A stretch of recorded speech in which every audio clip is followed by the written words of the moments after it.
Assalamualaikum warahmatullahi wabarakatuh. Perkenalkan, nama saya Abinaya Reparesto dengan NIM F123122111.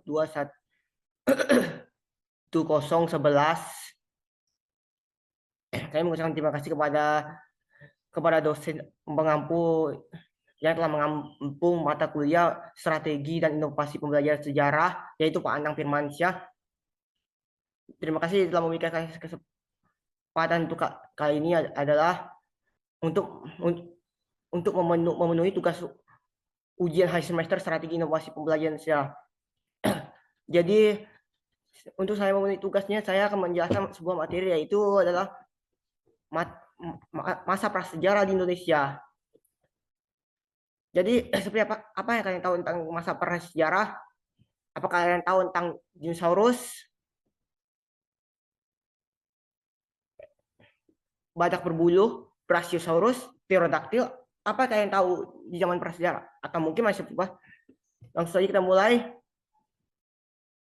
Jadi sebelum saya memulai materi, di sini ada pencapaian pembelajaran. Jadi pencapaian pembelajaran yang kita capai, harus kita capai adalah mempelajari pengertian sejarah, bagaimana pembagian zamannya, apa saja jenis manusia purbanya, bagaimana perkembangan kehidupan di zaman prasejarah, dan apa-apa saja kepercayaan mereka pada saat itu, dan nilai budaya dan tradisi apa mereka miliki dari zaman prasejarah. Berikut tujuan pembelajaran: memahami pengertian sejarah prasejarah, mengidentifikasi pembagian zaman masa prasejarah Indonesia, mempelajari jenis-jenis manusia purba, mengetahui perkembangan kehidupan pada saat itu, memahami kepercayaan manusia purba pada saat itu, dan terakhir adalah mengetahui nilai budaya tradisi yang sudah diterapkan pada saat itu hingga sekarang diterapkan. Di sini ada pembagian materi, yaitu adalah ini pertama kita bahas. Pertama itu adalah apa pengertian sejarah dan prasejarah. Ketiga baru pembagian zaman prasejarah secara geologis, dan kedua baru secara. Lalu yang keempat yang ketiga ini adalah secara arkeologis, dan bagaimana jenis manusia purbanya, perkembangan kehidupan prasejarah, sistem kepercayaan prasejarah, nilai-nilai budaya dan tradisi prasejarah. Sejarah prasejarah. Sebelum itu kita menjelaskan sejarah. Sejarah asal kata dari sejarah dari bahasa Arab itu sejarah itu artinya adalah pohon, silsilah, dan keluarga. Dalam arti sempit itu segala sesuatu yang terjadi di masa lalu dan terjadi yang di zaman dulu. Jadi ilmu sejarah adalah ilmu yang mempelajari kegiatan atau peristiwa dan kejadian yang terjadi di masa lalu. Dengan mempelajari sejarah, kita bisa dapat mengetahui kehidupan budaya, ekonomi, politik, negara, bentuk bangunan, karya seni, dan segala-galanya yang dari masa lalu.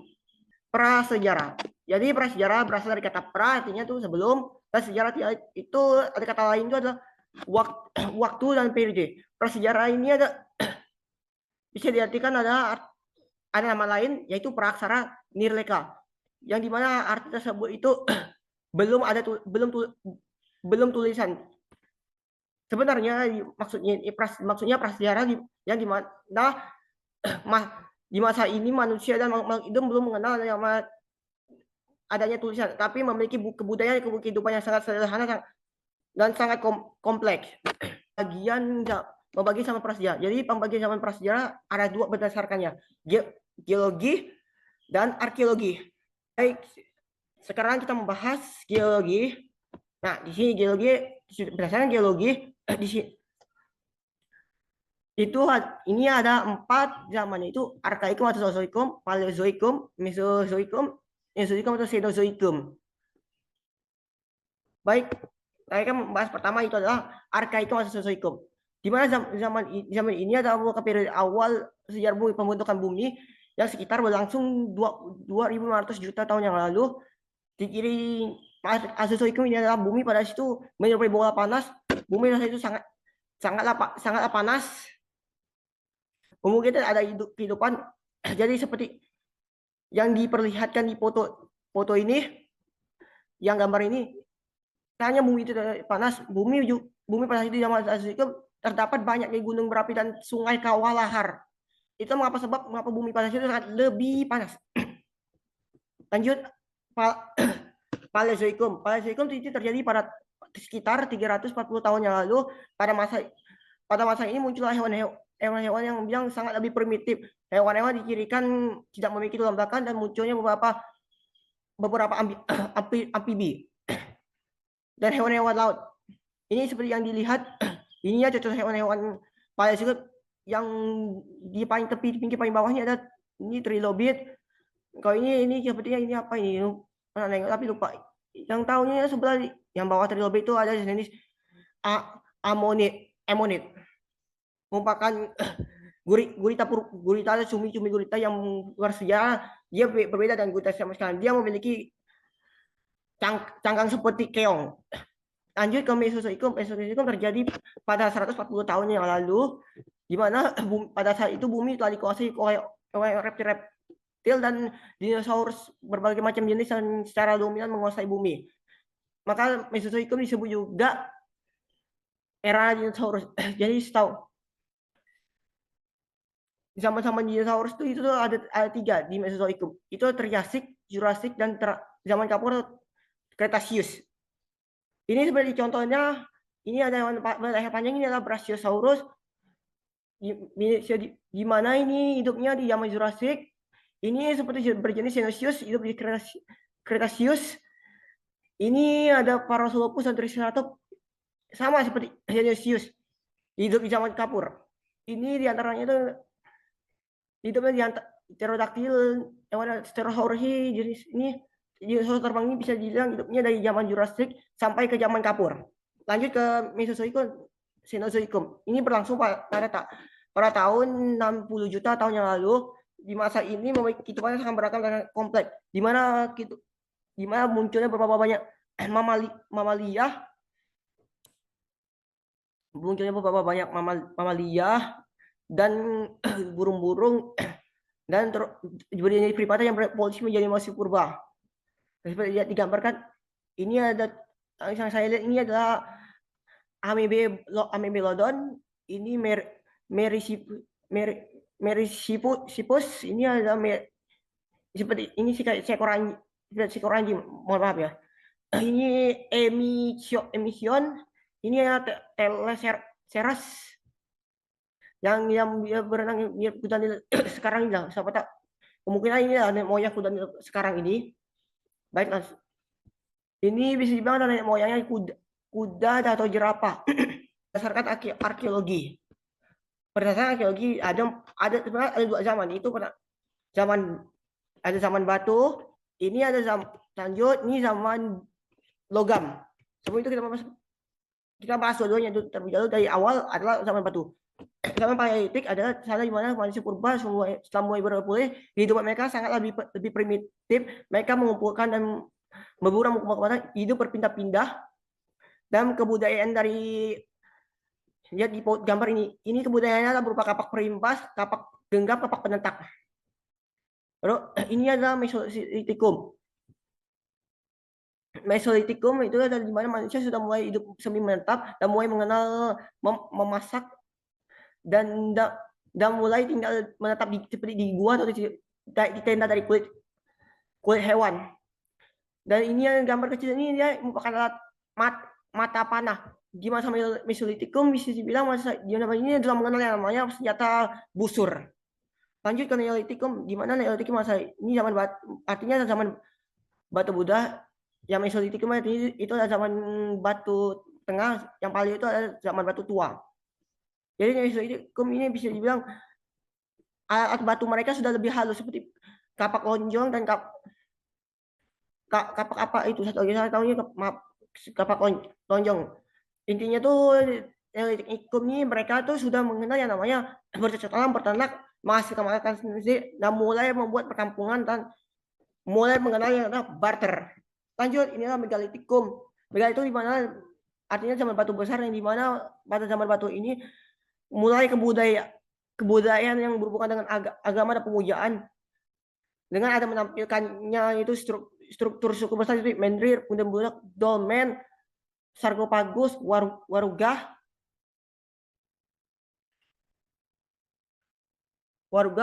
Arcah, apa gitu. Baik, ini adalah Stone Age. Ini ada semacam kayak bentuk mirip. Ini bukan kebudayaan megalitikum. Ini bukan Indonesia, ini di Inggris Stone Age. Lanjut. Ini adalah zaman logam. Zaman logam dibagi menjadi 3, yaitu adalah zaman tembaga, zaman perunggu, zaman besi. Lanjut, kita bahas zaman tembaga. Kan di mana pada masa ini manusia sudah mengenai logam, yaitu adalah tepatnya tembaga, dan mulai mengenal teknologi peleburan untuk pembuatan senjata atau pembuatan alat rumah tangga. Periode zaman tembaga di Eropa mengalami 3 periode, tapi di Indonesia hanya menemukan peninggalan sejarah bahan perunggu dan besi. Jadi itu belum mengenal tembaga, cuma mengenal perunggu dan zaman besi. Langsung saja kita mulai zaman perunggu dan zaman besi ya. Perunggu, pada masa ini masih sudah mengenal yang logam perunggu dan mampu buat alat-alat perunggu, dan mulai seperti ada sedikit kemajuan lah pembuatan persenjataannya. Tak cuma persenjataannya, tapi untuk kehidupan rumah tangga mereka.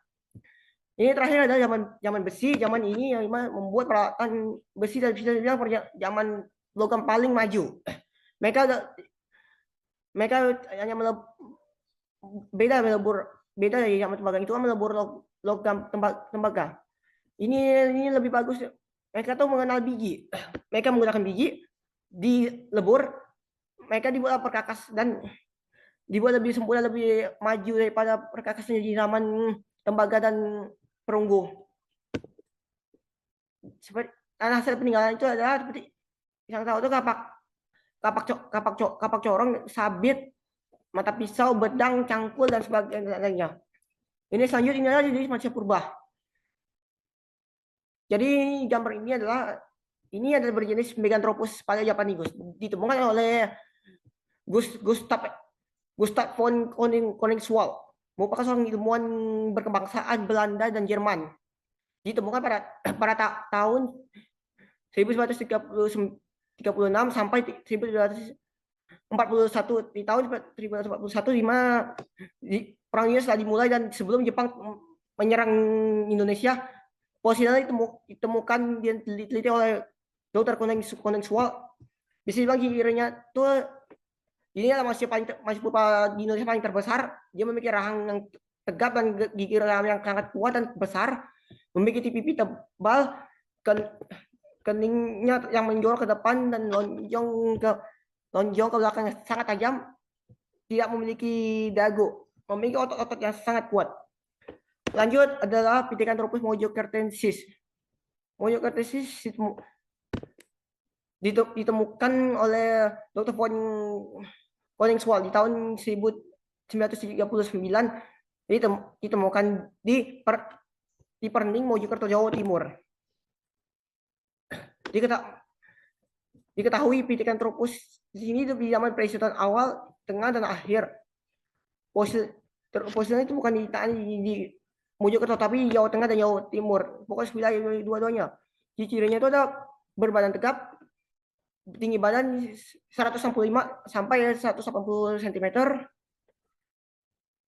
Lanjut, ini ada Pithecanthropus erectus atau Homo erectus. Ini adalah manusia paling terkenal di Indonesia, sampai yang tempat yang paling terkenal itu adalah Museum Sangiran di Solo. Jenis masuk perubahannya itu bukan oleh Dr. Eugene Dubois sekitar tahun 1891. Memiliki tinggi badan sekitar 110 sampai 180 cm. Memiliki badan yang sangat tegap, tapi bentuk tubuhnya dia tuh lebih kecil daripada jenis sebelumnya, itu ada Mojokertensis. Memiliki tonjolan kening yang dilihat, memiliki hidung yang sangat lebar, leher yang sangat tegap. Lanjut ada ini Pithecanthropus hollensis.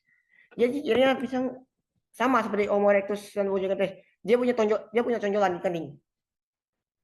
Tengkoraknya melonjong, tebal, padat, longgar, matanya sangat panjang. Ditemukan oleh Dr. Koningswald, Terhar, dan Oper di Sirangandong di Jawa Tengah. Lanjut, ini adalah jenis mahasiswa purba yang berikutnya. Ini adalah Homo jacensis, ditemukan di Tulungagung oleh Van Rietschoten tahun 1889. Bahwa penemuan mahasiswa purba ini adalah menjadi para yang pertama sebelum ditemukannya Homo erectus. Cirinya itu ada, ini bisa diketahui lah, otaknya bisa dibilang ada sekitar 1630 cm, memiliki tulang rahang atas, rahang bawah, serta tulang paha dan tulang kening. Tinggi badannya sekitar 173 cm. Lanjutnya Homo florensis yang gambar ini bukan di Pulau Flores, Nusa Tenggara Timur. Bisa dibilang jadi masuk purba ini adalah disebutnya adalah sebagai hobbitnya dari Indonesia, atau hobbitnya dari Florence. Mengapa? Karena dia kan memiliki tinggi badan tuh satu meter, yang sangat kerdil masuk purba saat ini. Dan apakah kalian tahu kan makhluk mitos mitologi bernama Ibu Gogo? Ibu Gogo bisa dihubungkan dengan Homo florensis. Lanjut. Ini adalah Homo florensis, ditemukan di Sangiran, memiliki volume otak 1000 cc hingga 1300 cc. Tinggi badannya bisa sangat lebih tinggi daripada manusia purba lainnya, yaitu bisa dibilang mencapai 210 cm. Struktur wajah itu sangat mirip justru pada manusia sekarang ini. Selanjutnya Homo sapien. Homo sapien hidup di antara 25.000 tahun hingga 40.000 tahun yang lalu. Bisa dibilang ini moyang Homo sapien adalah moyang manusia purba sekarang ini. Bisa cirinya itu otaknya itu bisa lebih besar daripada Meganthropus pada zaman itu, Pithecanthropus, yaitu sekitar 1350 sampai 1450 cc. Tinggi badannya hampir sama dengan seperti Homo florensis. Beratnya sekitar 30 sampai 150 kg. Baik, selanjutnya adalah perkembangan kehidupan pada masa prasejarah. Ini seperti dilihat, yang masa purba ini adalah jenis Homo erectus. Homo erectus ini hidup di masa yakni adalah masa berburu dan mengumpulkan makanan. Di mana masa mengumpulkan makanan ini bisa, yaitu adalah ekonomi masih bergantung pada alam, hidup berpindah-pindah. Itu berbeda yang gimana wilayah itu kaya akan makanan dari hewan dan air yang di sungai. Lanjut, ya, kehidupan sosialnya adalah hidup berkelompok kecil seperti keluarga dan dengan pemimpinan kelompok.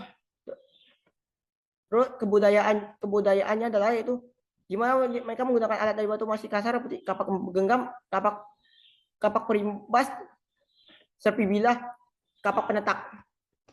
Lanjut. Ini adalah lanjut masa bercocok tanam dan bertani. Ekonomi kehidupan saya itu manusia purba telah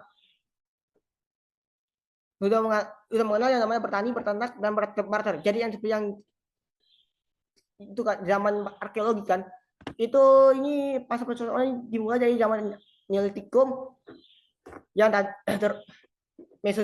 akhir Mesozoikum dan hingga akhir Neolitikum, dan seperti yang kita masa mengumpulkan makanan itu hidup di awal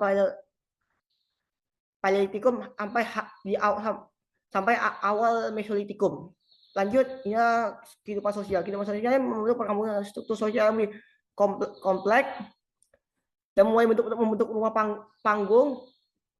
Budaya mereka sudah menghasilkan alat-alat pertanian seperti kapak lonjong, itu bukan ada moyang yang cangkul, dan mengenal upacara keagamaan serta tradisi megalitikum. Lanjut ke zaman Purwodagian. Zaman Purwodagian adalah berada di zaman logam. Mereka sudah mengenal yang namanya sawah, produksi logam dan perdagangan luas. Jadi sebenarnya persawahan itu pertama kali itu ada di negara Indonesia di zaman besi, zaman logam. Kehidupan sosial bidang sangat teratur dan pemilihan pemimpin dan kepala desa sangat bermusyawarah. Seluruh kebudayaan, budayanya itu seni ukir, teknologi logam berkembang pesat dan menghasilkan alat dari perunggu, logam, besi, tembaga. Ini adalah sistem kepercayaan. Jadi masih purba seiring berkembang kemampuan manusia purba telah mengakui dan mempunyai kekuatan lain dan mempunyai kepercayaan mereka sendiri.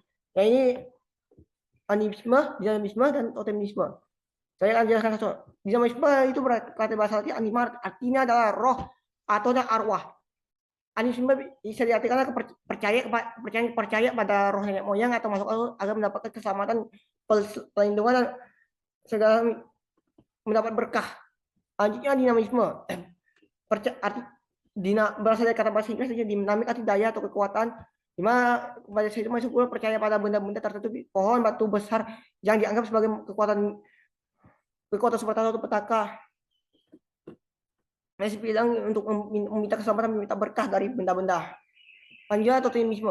Totemisme adalah kepercayaan pada hal suatu yang makhluk hidup atau segalanya yang dianggapnya suci dan memiliki segala seperti binatang, tumbuhan, batu-batu besar, dan patung-patung. Semuanya itu bisa dibilang harus dikeramaikan, tak boleh dikonsumsi, tak boleh dihancurkan, tak boleh diapa-apakan. Itulah. Baik, kita lanjut ke nilai budaya dan tradisi prasejarah. Bisa bilang di masa prasejarah yang telah berakhir ratusan tahun yang lalu, masih purba akan mengenal dalam budaya dan tradisi yang sama masih terdepan bagi kehidupan masyarakat Indonesia sekarang ini. Nah, itu pertama nilai religius yang telah diterapkan di zaman megalitik, di mana yang telah mengenal kepercayaan agama animisme, dinamisme, totemisme. Lanjut, hidup berkelompok, hidup bergotong royong telah dikenal di zaman Paleolitikum. Masa praksasa mengenal sistem pembagian kerja yang sangat memudahkan pekerjaan mereka. Gotong royong sekarang ini masih digunakan orang-orang Indonesia sekarang ini. Lanjut, pada zaman praksara yang berkembangnya nilai keadilan untuk mengatur kehidupan sehari-hari, di mana laki-laki bertugas berburu dan bekerja, wanita mengatur rumah tangga, menjaga anak. Lanjut, masih berubah pada saat itu bisa mengenal yang namanya musyawarah di zaman Neolitikum, Megalitikum. Dalam musyawarah ini untuk memilih pemimpin, kepala suku, dan untuk menyelesaikan segala permasalahan. Lanjut, yang terakhir adalah tradisi bercocok tanam, berternak, dan tradisi bahari. Ada 3 tradisi yang sudah lama di zaman praksara di zaman Neolitikum. Kegiatan ini bisa bilang untuk memenuhi kebutuhan mereka. Nah, itu yang kita sudah mengenal yang mengenal bercocok tanam, bertani, dan barter tukar membayar itu, membeli barang seperti itulah. Itu tuh mereka tuh sudah mengenal yang nelayan, melaut, dan menangkap ikan di laut dan ikan di payan di sungai. Baik, saya akan membaca kesimpulan bahwa masa prasejarah Indonesia mencatat evolusi kehidupan masyarakat purba dari kehidupan nomaden hingga berpemukiman dengan budaya yang sangat majemuk. Secara luas terbagi menjadi periode, yaitu adalah seperti yang di awal tadi, itu tuh Asozoikum, Paleozoikum, Mesozoikum, Cenozoikum. Sementara arkeologisnya itu adalah zaman batu dan zaman logam. Lanjut, itu temuan masih purba di Indonesia yang paling banyak jenis yang ditemukan adalah Meganthropus, Pithecanthropus, dan berjenis Homo. Yang mencerminkan perjalanan panjang ini dari berburu, bertani, dan perdagangan.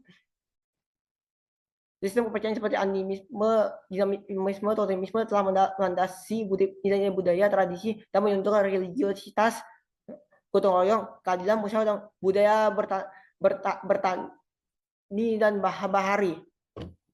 Baik, sekian itu saja videonya. Saya mengucapkan terima kasih kepada Pak Andang Firmansyah telah memberi saya kesempatan untuk menerangkan dan memberikan materi pembelajaran ini dan untuk memenuhi dan mengerjakan tugas ujian akhir semester ini. Terima kasih kepada Bapak Andang Firmansyah. Kemudian itu saya tutup wali topik wali daya. Mohon maaf jika ada kesalahan. Jadi saya akan saya ada menyimpan ada kata-kata sedikit. Jadi kehidupan sekarang Indonesia ini di kehidupan kita budaya kita itu sudah sejak zaman prasejarah. Baik saya tutup ucapan terima kasih kepada Pak Andang. Wassalamualaikum warahmatullahi wabarakatuh.